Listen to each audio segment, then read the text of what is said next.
Good morning students, मैं अंकुर Kumar physics की class में आपका स्वागत करता हूं। लास्ट क्लास में हमने रदरफोर्ड के अल्फा कण प्रकीर्णन प्रयोग के बारे में पढ़ा था।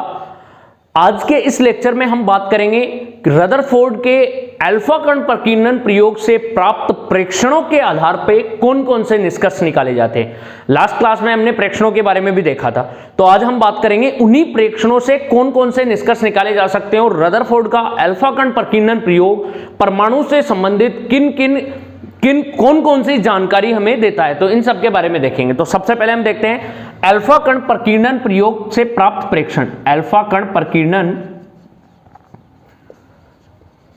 प्रयोग से प्राप्त प्रेक्षण, इनके बारे में बात करते हैं। प्रेक्षण कौन कौन से, क्योंकि जब तक हमें प्रेक्षण नहीं पता होंगे तब तक हम निष्कर्ष नहीं निकाल पाएंगे। प्रेक्षणों के आधार पर ही निष्कर्ष निकलते हैं। तो सबसे पहला रदरफोर्ड ने क्या देखा कि जब हम स्वर्ण नाभिक पर अल्फा कणों की बमबारी करवाते हैं, बौछार करवाते हैं, तो अधिकांश अल्फा कण ऐसे थे जो स्वर्ण नाभिक के से सीधे ही गुजर गए, अपने पथ से बिना विचलित हुए सीधे आर पार निकल गए, अर्थात उनमें कोई भी टक्कर नहीं हुई। कैसे?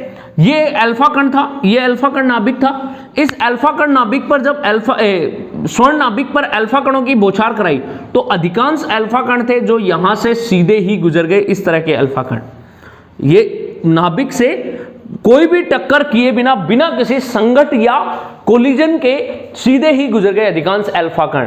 तो इसका मतलब यहां से क्या निष्कर्ष निकाला?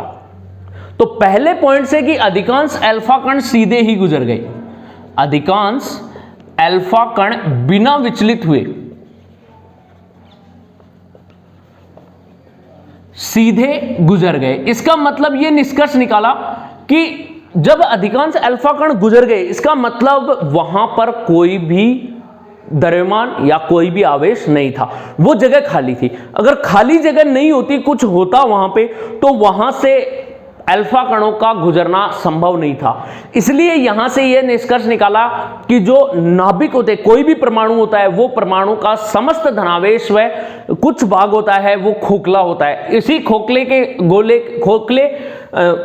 परमाणु के कारण इसके अल्फा कण इसमें से सीधे गुजर जाते हैं। फिर जैसे जैसे कुछ अधिकांश अल्फा कण थे वो सीधे गुजरे, उसके बाद में कुछ अल्फा कण जैसे जैसे आए तो वो इस अल्फा कण से 1 डिग्री या उससे अधिक डिग्री के कोण पर प्रकीर्णित होने लगे, 1 डिग्री या उससे अधिक कोण पर।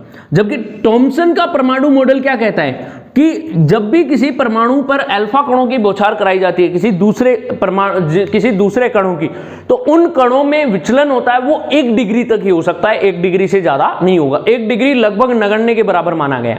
लेकिन यहां पर अल्फा कण प्रकीर्णन प्रयोग में देखा गया कि बहुत सारे कण ऐसे थे जो 1 डिग्री या उससे अधिक कोण पर प्रकीर्णित हो गए। तो यहां पर थॉमसन का परमाणु मॉडल क्या हो गया?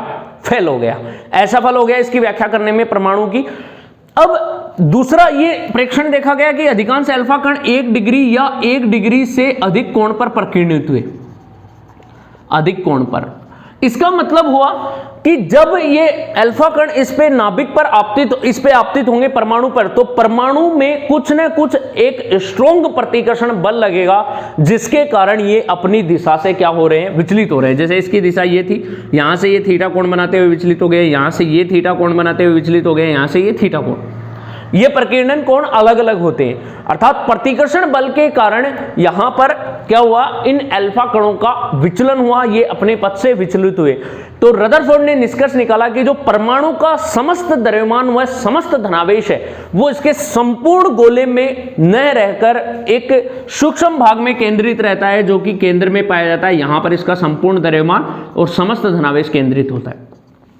तीसरा प्रेक्षण ये देखा गया कि 8000 में से 1 या 2 अल्फा कण ऐसे थे जिनको इस पर आपतित करने पर स्ट्रॉन्ग प्रतिकर्षण बल के कारण ये अपनी विपरीत दिशा में लौट आते हैं, अर्थात 180 डिग्री के कोण से। ये वाला कण 180 डिग्री के कोण से क्या हो गया?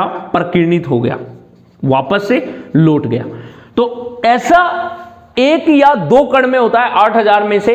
तो ये इसलिए लौटा क्योंकि यहां से निष्कर्ष निकला कि जब अल्फा कण धनावेशित कण है, तो जब ये नाभिक के पास में परमाणु पर आपतित होता है, किसी भी स्वर्ण पन्नी पर आपतित कराया जाता है, अल्फा कणों की बौछार कराई जाती है, तो अत्यधिक स्ट्रॉन्ग प्रतिकर्षण बल के कारण ये विपरीत दिशा में लौट आते हैं। अर्थात नाभिक का रदरफोर्ड ने यह निष्कर्ष निकाला कि किसी भी परमाणु का जो समस्त धनावेश है वो एक संपूर्ण द्रव्यमान और समस्त धनावेश सूक्ष्म गोले में केंद्रित होता है, जो कि इसके केंद्र में पाया जाता है, और उसी से समस्त धनावेश के कारण अल्फा कण पर स्ट्रॉन्ग प्रतिकर्षण बल लगता है, जिसके कारण ये विपरीत दिशा में 180 डिग्री के कोण से क्या हो जाता है, परिकीर्णित हो जाता है। तो ये निष्कर्ष निकाले थे यहां पर। अब इन निष्कर्षों के आधार पर रदरफोर्ड ने जो प्राप्त प्रेक्षण थे और इन्हीं के आधार पर क्या निकाले थे, निष्कर्ष। प्राप्त निष्कर्षों के आधार पर इन्होंने अपना एक मॉडल प्रस्तुत किया जिसे बोलते हैं रदरफोर्ड का नाभिकीय परमाणु मॉडल। कैसे मॉडल प्रस्तुत किया, रदरफोर्ड का नाभिकीय परमाणु मॉडल।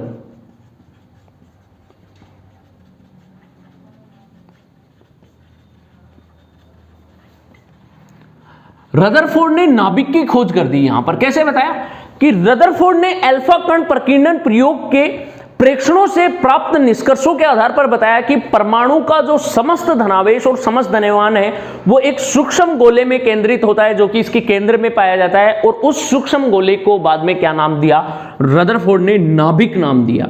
और इस नाभिक का आकार है वो परमाणु के आकार से कम होता है, अर्थात नाभिक का आकार 10 की घात -15 मीटर की कोटि का माना गया, जिसे फर्मी मीटर कोटि भी बोलते हैं। 10 की घात -15 को क्या बोला जाता है, फर्मी मीटर कोटि, जो नाभिक का आकार माना गया। जबकि परमाणु का आकार कितना होता है, परमाणु का आकार 10 की घात -10 मीटर की कोटि का होता है। 10 की घात -10 मीटर, इससे लगभग कितना ज्यादा, 1 लाख गुना ज्यादा होता है। 1 लाख गुना ज्यादा परमाणु का आकार होता है नाभिक की तुलना में। ठीक है, तो ये नाभिक है वो सूक्ष्म गोले को माना गया जिसमें समस्त धनावेश व समस्त द्रव्यमान केंद्रित होता है, उसे नाभिक माना गया। और नाभिक की खोज के आधार पर ही रदरफोर्ड ने अपना परमाणु मॉडल प्रस्तुत किया था, जिसे बोलते हैं रदरफोर्ड का परमाणुीय नाभिकीय मॉडल। इस मॉडल में नाभिक की खोज हो गई, पहला पॉइंट आ गया। सेकेंड पॉइंट, रदरफोर्ड ने यह बताया कि जब किसी परमाणु का समस्त द्रव्यमान और धनावेश एक सूक्ष्म भाग में केंद्रित होगा तो बाकी का जो ऑर्बिट है उसका हिस्सा है वो खोखला रहेगा, और इस खोखले गोले में इस धनावेश को संतुलित करने के लिए समान मात्रा का ऋणावेशित इलेक्ट्रॉन इस खोखले गोले के हिस्से में व्यवस्थित होते हैं, और इस नाभिक के चारों ओर प्रबल आकर्षण बल द्वारा, स्थिर वैद्युत आकर्षण बल द्वारा वर्ताकार कक्षाओं में गति लगाते, चक्कर लगाते रहते हैं। कौन सी कक्षाओं में चक्कर लगाते हैं, वर्ताकार कक्षाओं में।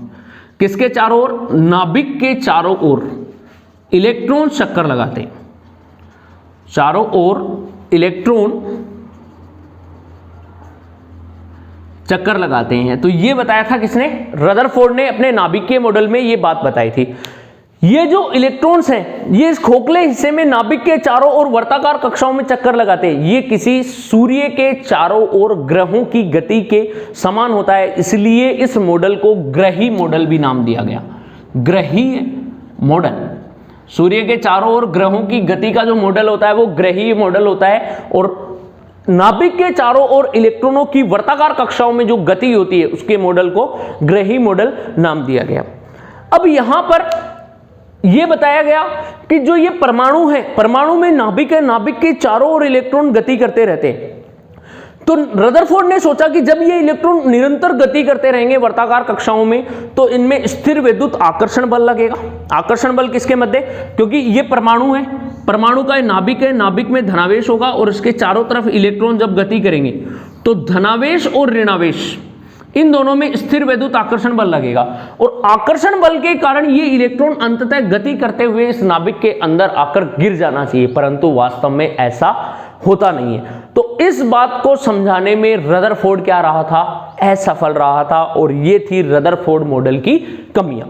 जैसे जे थॉमसन ने अपना प्लम पुडिंग मॉडल दिया था, उसकी भी कुछ कमियां थी, कुछ सफलताएं थी, कुछ असफलताएं थी, उनके बारे में हमने डिस्कस करी थी। उसी प्रकार रदरफोर्ड के नाभिकीय परमाणु मॉडल की भी कुछ कमियां थी, और उन कमियों को, वो कौन कौन सी कमियां हैं और उनको कैसे दूर किया गया उनके बारे में हम देखेंगे। तो इससे पहले रदरफोर्ड ने यह बताया कि ये नाभिक है, तो किसी भी नाभिक का आवेश है वो किससे डिसाइड होता है, किसी भी नाभिक में प्रोटॉनों की संख्या और इलेक्ट्रॉनों की संख्या होती है। नाभिक में प्रोटॉन और न्यूट्रॉन्स होते हैं, सॉरी, इलेक्ट्रॉन्स होते हैं वो नाभिक के चारों ओर वर्ताकार कक्षाओं में चक्कर लगाते हैं। तो न्यूट्रॉन विद्युत उदासीन कण होते हैं, अतः नाभिक का समस्त आवेश केवल और केवल किसके कारण होता है? प्रोटोनों के कारण होता है। अब कैसे आता है उसके बारे में देखते हैं। प्रोटोनों के कारण जब समस्त आवेश होगा तो नाभिक के चारों ओर गति करते हुए इलेक्ट्रॉनों के मध्य स्थिर विद्युत आकर्षण बल लगेगा, और वो स्थिर विद्युत आकर्षण बल कैसे निकालते हैं उसके बारे में बात करेंगे। स्थिर विद्युत आकर्षण बल, स्थिर विद्युत आकर्षण बल रदरफोर्ड के परमाणु मॉडल में स्थिर विद्युत आकर्षण बल। अब देखो ये एक नाभिक है, नाभिक में प्रोटोनों की संख्या किसके बराबर होगी? परमाणु क्रमांक के बराबर। किसी भी तत्व को हम लिखते हैं, कैसे लिखते हैं? Z अक्ष E, ये होती है इसकी परमाणु क्रमांक। परमाणु क्रमांक किसके बराबर होगा? प्रोटोनों की संख्या बराबर होगी इलेक्ट्रॉनों की संख्या। तो नाभिक में प्रोटॉन होते हैं तो प्रोटॉन्स किसके बराबर होंगे? Z के बराबर। और इनका आवेश किसके बराबर होगा? एक प्रोटॉन का आवेश एक इलेक्ट्रॉन के बराबर होता है। तो Z प्रोटॉनों का आवेश कितने इलेक्ट्रॉनों के बराबर होगा? तो Z प्रोटॉनों का आवेश होगा वो Ze इलेक्ट्रॉन्स के बराबर। इसको इलेक्ट्रॉन के आवेश से क्या कर दो? गुणा कर दो, क्योंकि प्रोटॉनों की संख्या को Z से डिनोट कर रहे हैं और इलेक्ट्रॉन का आवेश है तो ये हो जाएगा नाभिक का आवेश। ठीक है, नाभिक का आवेश है Ze। और जब इस पर नाभिक पर अल्फा कण की बौछार कराई जाती है तो अल्फा कण होगा, उसका आवेश कितना होता है? 2e, क्योंकि अल्फा कण में से 2 इलेक्ट्रॉन निकाल दिए जाते हैं जिसके कारण उसमें इलेक्ट्रॉनों की संख्या 0 बचती है। अतः अल्फा कण पर केवल और केवल आवेश होता है वो प्रोटॉन्स के कारण होता है, क्योंकि अल्फा कण है 2he4, ये अल्फा कण है। अल्फा कण में केवल 2 प्रोटॉन होते हैं, इलेक्ट्रॉनों की संख्या कितनी होती है? 0, क्योंकि जब इलेक्ट्रॉन उत्सर्जित होते हैं हीलियम नाभिक से तभी हम उसको क्या बोलते हैं? अल्फा कण बोलते हैं। ये बात मैंने आपको बताई है। तो अल्फा कण का आवेश कितना होगा? 2e के बराबर, 2 इलेक्ट्रॉनों के बराबर। तो देखो किसी भी नाभिक पर जब अल्फा कणों की बौछार कराई जाती है, ये नाभिक होगा जिसका आवेश कितना होगा? Ze, और अल्फा कण का आवेश होगा 2e, इसकी बौछार कराई जाए तो इसके मध्य लगने वाला स्थिर विद्युत आकर्षण बल कितना होगा? तो कूलॉम के नियम से, कूलॉम का नियम मैंने इलेक्ट्रोस्टैट में आपको बताया है कि दोनों आवेशों के गुणनफल के समानुपाती होगा और दोनों आवेशों के मध्य दूरी के वर्ग के व्युत्क्रमानुपाती होगा। तो स्थिर विद्युत आकर्षण बल, स्थिर विद्युत आकर्षण बल किसके नियम से निकालेंगे? कूलॉम के नियम से। ठीक है, अब कूलॉम का नियम क्या कहता है? इसीलिए मैंने आपको इलेक्ट्रोस्टैट का थोड़ा सा वो बल वाला पोर्शन कराया था ताकि आप यहां से समझ सको कि किस तरीके से हम इस एटॉमिक फिजिक्स में हम बात करते हैं जब एटम की परमाणु में, तो परमाणु के मध्य लगने वाले स्थिर विद्युत आकर्षण बल को कैसे निकाल सकते हैं। केमिस्ट्री में भी आते हैं, लेकिन केमिस्ट्री में ना बताया नहीं जाता है कि किस तरीके से क्या है, वो फॉर्मूले रहते हैं, कई बच्चे क्या होते हैं रटते रहते हैं, तो ऐसी स्टडी नहीं करनी है हमें। तो देखो कूलॉम के नियम से मान लो एक आवेश है ये नाभिक का आवेश कितना है? Ze, धनावेशित है।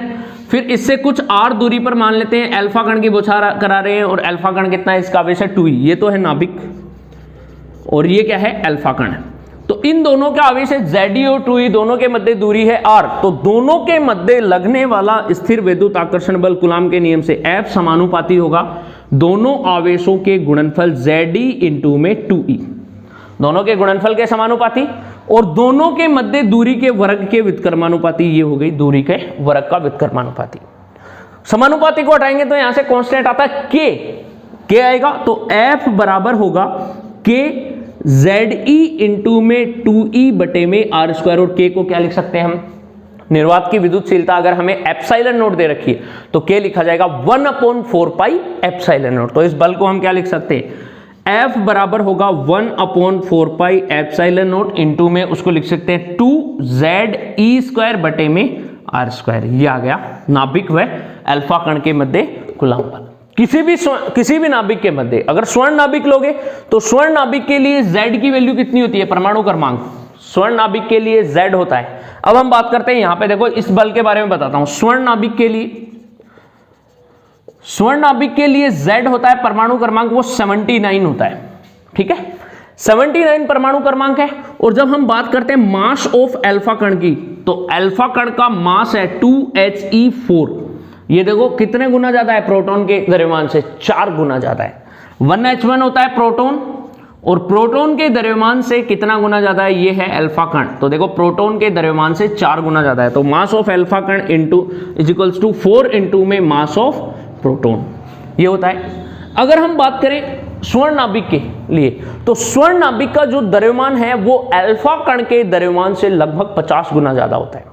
कितना गुना ज्यादा होता है, 50 गुना ज्यादा होता है। इसीलिए स्वर्ण नाभिक लिया जाता है ताकि अल्फा कणों की बौछार कराने पर अधिक वेग से जब अल्फा कण आपतित होंगे तो स्वर्ण नाभिक भारी नाभिक होने की वजह से वहां से विस्थापित नहीं। तो ये इस तरीके से दोनों आवेशों के मध्य नाभिक तथा अल्फा कण के मध्य कूलम्ब बल ज्ञात किया जाता है, ये होता है कूलम्ब बल निर्वात में। क्लियर है यहां तक? तो ये था रदरफोर्ड का नाभिकीय मॉडल, और इसी मॉडल की कुछ कमियां थी, कमियां रह गई थी। क्यों? ये मॉडल क्या बताता है कि जब कोई इलेक्ट्रॉन नाभिक के चारों ओर गति करता है तो निरंतर उसकी ऊर्जा कम होती जाएगी, घटती जाएगी, और ऊर्जा घटते घटते प्रबल स्थिर वैद्युत आकर्षण बल के कारण, क्योंकि इलेक्ट्रॉन और प्रोटॉन के नाभिक के मध्य क्या होता है, आकर्षण बल, जिसके कारण वो अंततः नाभिक में गिर जाना चाहिए। परंतु वास्तव में ऐसा नहीं होता है, क्योंकि इलेक्ट्रॉन है वो निरंतर परमाणु के नाभिक के चारों ओर वर्ताकार कक्षाओं में चक्कर लगाते रहते हैं। अर्थात परमाणु के स्थायित्व को समझाने में रदरफोर्ड क्या रहा था, असफल रहा था। तो जो इसकी असफलता थी वही इसकी कमियां हैं, और उनको बाद में कैसे सुधारा गया उनके बारे में हम डिटेल से डिस्कस करेंगे। अब हम बात करते हैं रदरफोर्ड के परमाणु मॉडल की कमियां क्या क्या थी। तो सबसे पहला पॉइंट ये है कि रदरफोर्ड ये बोलते हैं कि ये कोई भी नाभिक है जो धनावेशित कण होगा, नाभिक धनावेशित होगा, इस नाभिक के चारों ओर वर्ताकार कक्षाओं में इलेक्ट्रॉन क्या करते हैं, चक्कर लगाते हैं। इस तरीके से ये वर्ताकार कक्षाओं में चक्कर लगा रहे हैं। अब रदरफोर्ड ये कहते हैं कि जब इलेक्ट्रॉन इस वर्ताकार कक्षा के चारों ओर निरंतर चक्कर लगाता रहेगा तो इसकी ऊर्जा उत्सर्जित होगी, इसकी ऊर्जा में कमी आएगी, विकिरण उत्सर्जन से इलेक्ट्रॉनों की ऊर्जा में कमी होगी, जिसके कारण निरंतर ऊर्जा में कमी के कारण ये इलेक्ट्रॉन घूमते घूमते इनकी त्रिज्या का जो पथ है वो भी छोटा होता जाएगा, त्रिज्या कम होती जाएगी, और अंततः ये आकर इस नाभिक के अंदर गिर जाना चाहिए इलेक्ट्रॉन। इस तरीके से रदरफोर्ड क्या कहते हैं कि रदरफोर्ड के अनुसार कि जब इलेक्ट्रॉन निरंतर वर्ताकार कक्षाओं में चक्कर लगाएंगे तो निरंतर ऊर्जा विकिरित होने से, उत्सर्जित होने से इनके इलेक्ट्रॉनों की ऊर्जा कम होगी, और ऊर्जा कम होने से ये धीरे धीरे कम वेग से गति करेंगे, और कम वेग से गति करने पर इनकी जो पथ की त्रिज्या है वो भी कम होती जाएगी, और अंततः ये नाभिक में आकर गिर जाएगा। अर्थात परमाणु का स्थायित्व कुछ समय के लिए रहेगा और बाद में परमाणु नष्ट हो जाएगा, किसके अनुसार, रदरफोर्ड के अनुसार। परंतु वास्तव में ऐसा नहीं है। वास्तव में क्यों नहीं है? क्योंकि इलेक्ट्रॉन किसी भी परमाणु के नाभिक के चारों ओर लंबे समय तक, काफी टाइम, बहुत अधिक समय तक निरंतर वर्ताकार कक्षाओं में चक्कर लगाते रहते हैं, उनकी ऊर्जा घटती नहीं है और वो नाभिक में नहीं गिरते हैं, अर्थात परमाणु के स्थायित्व को समझाने में असफल रहे थे। तो परमाणु के स्थायित्व को समझाने में असफल, ये थी रदरफोर्ड के परमाणु मॉडल की पहली कमी। ठीक है, फिर दूसरी कमी पे बात करते हैं। रदरफोर्ड कहते हैं कि जब इलेक्ट्रॉन किसी परमाणु के चारों ओर वर्ताकार कक्षाओं में चक्कर लगाते हैं इस तरीके से, तो वर्ताकार कक्षाओं में चक्कर लगाने के लिए एक इलेक्ट्रॉन को वर्ताकार कक्षाओं में चक्कर लगाने के लिए बहुत अधिक कक्षाओं में चक्कर लगा सकता है। एक इलेक्ट्रॉन एक कक्षा से दूसरी कक्षा में, फिर तीसरी कक्षा में, तो इस प्रकार एक कक्षा से दूसरी कक्षा में ट्रांजिशन होने की वजह से ये विभिन्न आवर्तियों की विकिरणें, विभिन्न इनकी इलेक्ट्रॉनों की जो आवर्ती है वो क्या होती है, बदलती रहती है। यहां से इलेक्ट्रॉन जब एक कक्षा से दूसरी कक्षा में संक्रमण करता है तो इलेक्ट्रॉनों की वर्ताकार कक्षा में गति करते हुए इलेक्ट्रॉनों की आवर्ती बदलती रहती है। बदलती हुई आवर्ती के कारण जब ये इलेक्ट्रॉन ऊर्जा का यहां से प्रकाश के रूप में कुछ विकिरणों का उत्सर्जन करते हैं, कुछ प्रकाश के रूप में कुछ विकिरणें उत्सर्जित करते हैं, विकिरण उत्सर्जित कर रहे हैं, तो इन विकिरणों की जो आवर्ती है वो क्या होगी, सबकी अलग अलग होनी चाहिए।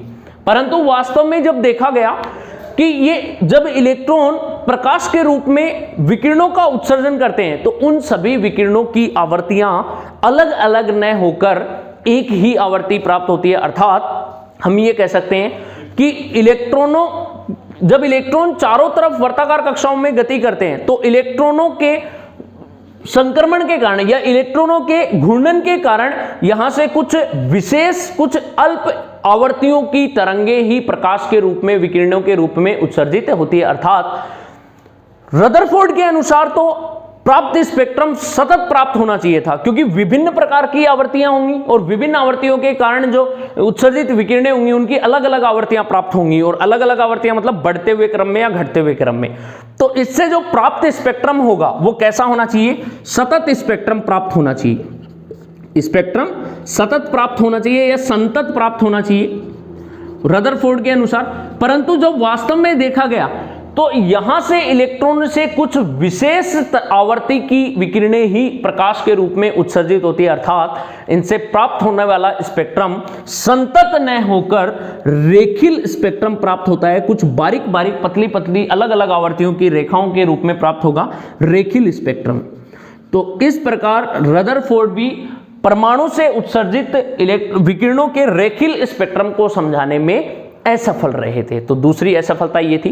तीसरी असफलता, जब ये किसी भी परमाणु से ये विभिन्न आवर्ती की विकिरणें उत्सर्जित होंगी तो ये बारीक बारीक रेखाओं के रूप में उत्सर्जित होती हैं। बारीक रेखाएं, स्पेक्ट्रमी रेखाएं, इन बारीक रेखाओं को बोलते हैं स्पेक्ट्रमी रेखाएं। ये स्पेक्ट्रमी रेखाएं होती है। जब ये स्पेक्ट्रमी रेखाएं उत्सर्जित होंगी तो इन स्पेक्ट्रमी रेखाएं एक के बाद एक एकदम से बहुत नजदीक नजदीक जाएंगी। तो जब हम इन देखते हैं ये हमें संतत न प्राप्त होकर कुछ विपाटित मतलब बटी हुई मिलती है। बटी हुई मतलब अलग अलग मिलती है, अर्थात इनको बोलते हैं स्पेक्ट्रमी रेखाओं का विपाटन। ये धुंधली सी दिखती हैं या फिर तेज दिखती है, चमकती हुई, ये होती है स्पेक्ट्रमी रेखाओं की तीव्रता। तो रदरफोर्ड के परमाणु मॉडल से, परमाणु नाभिकीय मॉडल से स्पेक्ट्रमी रेखाओं की तीव्रता, स्पेक्ट्रमी रेखाओं की तीव्रता व स्पेक्ट्रमी रेखाओं का विद्युत क्षेत्र व चुंबकीय क्षेत्र की उपस्थिति में विपाटन, विद्युत क्षेत्र व चुंबकीय क्षेत्र में स्पेक्ट्रमी रेखाओं का विपाटन, चुंबकीय क्षेत्र में स्पेक्ट्रमी रेखाओं का विपाटन, इनको समझाने में क्या रहा था, ये असफल रहा था। कौन? रदरफोर्ड। तो ये तीन जो असफलताएं थी, ये मेन असफलताएं थी जो रदरफोर्ड के नाभिकीय मॉडल इन असफलताओं को समझाने में असफल रहा था, इनके बारे में बता ही नहीं सका। सबसे पहला परमाणु के स्थायित्व को समझाने में असफल रहा। अगर शॉर्ट में आंसर देना हो, परमाणु के से उत्सर्जित इलेक्ट्रॉनों के रेखीय स्पेक्ट्रम तथा रेखीय स्पेक्ट्रम और बारीक रेखाओं को समझाने में असफल रहा था। और तीसरी असफलता थी स्पेक्ट्रमी रेखाओं की जो तीव्रता है और विद्युत क्षेत्र तथा चुंबकीय क्षेत्र की उपस्थिति में स्पेक्ट्रमी रेखाओं के विपाटन, जिसे बोलते हैं स्टोर्क प्रभाव व जीमान प्रभाव, इनको समझाने में भी रदरफोर्ड का परमाणु मॉडल क्या रहा था, असफल रहा था। तो ये था हमारा रदरफोर्ड का परमाणुीय नाभिकीय मॉडल। इसकी असफलताएं देख ली हमने। अब इनकी जो असफलता थी, इनकी व्याख्या किसके द्वारा की गई? तो नील्स बोर ने अपने हाइड्रोजन स्पेक्ट्रम प्रयोग के आधार पर, अपनी परिकल्पनाओं के आधार पर इन असफलताओं की व्याख्या करी और परमाणु के बारे में कंप्लीट जानकारी नील्स बोर ने दी थी। तो नील्स बोर का परमाणु मॉडल है वो हम नेक्स्ट लेक्चर में पढ़ेंगे। आज के लेक्चर में हम इतना ही पढ़ते हैं। आई होप आपको अच्छे से समझ में आया होगा। कोई भी अगर आपको डाउट्स हैं किसी भी पॉइंट में तो आप कमेंट सेक्शन में जाके जरूर कमेंट कीजिएगा, मैं आपको रिप्लाई दूंगा। वीडियो बना के भी आपको सॉल्यूशन प्रोवाइड कराऊंगा। तब तक के लिए आप वीडियो को देखते रहिए, लाइक कर दीजिए और चैनल को सब्सक्राइब करना बिल्कुल मत भूलिएगा। Thank you, have a nice day.